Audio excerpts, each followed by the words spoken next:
जय श्री राधे राधे। हर हर महादेव।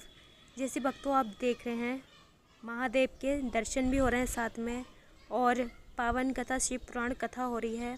जो देवकीनंदन ठाकुर जी को ऋषिकेश में कथा करने का अवसर प्राप्त हुआ है महादेव की कृपा से। यात्रा करने के लिए बुलाया है महादेव ने अपने दर्शन कराने के लिए, लेकिन साथ में कथा का प्रचार करते हैं, कथा श्रीमद् भागवत कथा बोलते हैं।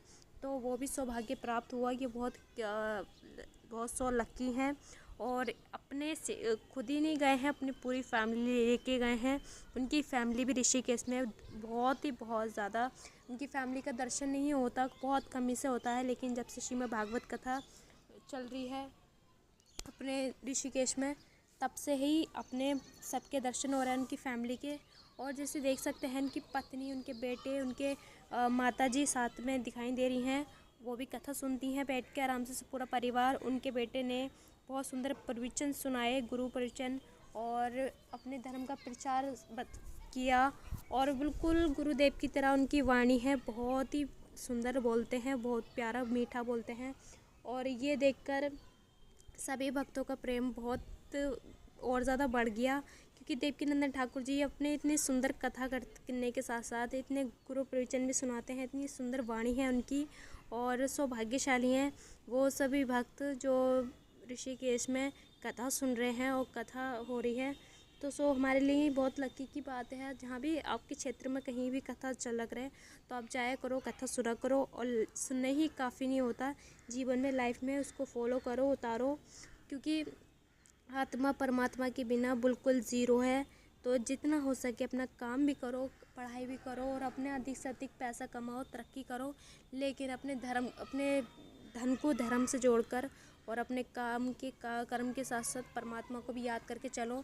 देवकीनंदन ठाकुर जी बहुत सबसे पहले कथावाचक हैं, और काफ़ी समय से कथा कर रहे हैं। काफ़ी बहुत अच्छी नॉलेज है इनको कथा में, बहुत प्यारी कथा करते हैं।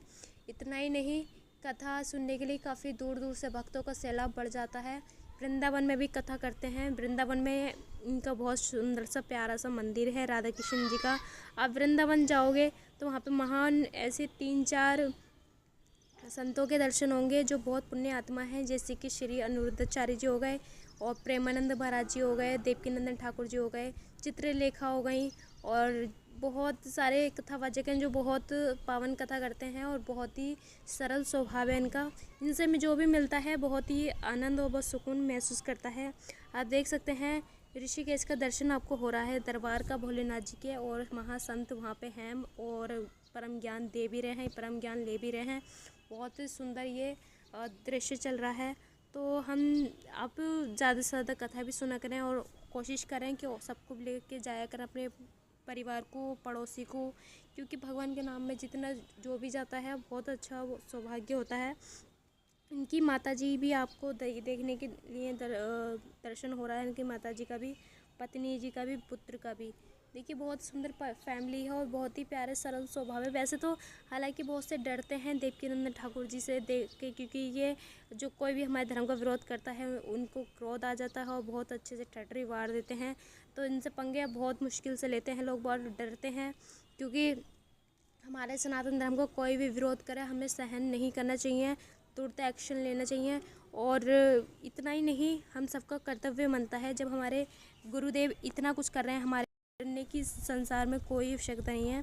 लेकिन हाँ, परमात्मा से हमेशा डर रखना है, और कर्म ऐसा गलत ना हो ये प्रार्थना करनी है, गलत करने से डरना। और ज़्यादातर जो सत्य के मार्ग पे चलते हैं, धर्म के मार्ग पे चलते हैं, उनके साथ परमात्मा स्वयं खुद होते हैं। किसी न किसी रूप में आके वो खुद सहायता करते हैं भक्त की। और जो कृष्ण भगवान को मानते हैं तो अपनी कथा से औरों को जोड़े भी, और खुद भी सुने। और इतना ही नहीं कि बहुत ही ज़्यादा अपने कार्य भी करते रहो, ज़रूरी नहीं है कार्य छोड़ के अपना भजन कीर्तन करो, काम करते रहो, नाम जपते रहो। तो बहुत छोटा सा नाम है जो सभी ने संतों ने जपा है, बजरंगबली ने भी खुद जपा है। श्री राम, जिस नाम में आपको रुचि जागती हो, भोलेनाथ जी हो, या श्री प्रभु राम हो, या बजरंगबली हो, जिसमें भी आपकी रुचि जागती है, आप उनका नाम जप करें, पर निज स्वार्थ से। आप फल की चिंता ना करें, बस कर्म करिए, फल की चिंता ना करिए। जितना तुम सोचते हो उससे कई ज़्यादा गुना हमारे ईश्वर परमपिता परमात्मा हमें दे देते हैं, जिसने हमें धरती, हवा, वायु, अग्नि सब कुछ दिया, जल, अन्न। तो क्या हमारी वो तकदीरें जो हमें धरती पे भेजा है तो हमारी लाइफ में नहीं कुछ देंगे? जब सब कुछ दुनिया बड़े से नेता से वेता सब उनके आगे हाथ फैलाते हैं, तो हम तो सारी पृथ्वी के जो आए हैं मनुष्य, मानव, जो पक्षी, जीव जंतु सब ईश्वर की संतान है, परमपिता परमात्मा की। तो अपने कार्य कीजिए, और जब भी आपको कुछ मांगना हो तो ईश्वर से मांगिए, दुनिया वालों से नहीं। और सबसे ज़्यादा रोना तो सिर्फ ईश्वर के आगे, संसार वालों के आगे मत रोना, क्योंकि इन आंसुओं की वैल्यू सिर्फ ईश्वर के सिवा और कोई नहीं समझ सकता इसकी कीमत। तो प्लीज़ अपने प्यारे प्यारे हाथों से कमेंट्स करते गुरुदेव के लिए। अगर इनके बारे में अपडेट चाहिए तो वो चैनल सब्सक्राइब कर लें, और इस वीडियो के माध्यम से हम आपको नए अपडेट लाते रहते हैं। तो चलिए अगली वीडियो में फिर मिलता है। जय श्री कृष्णा, श्री राधे राधे।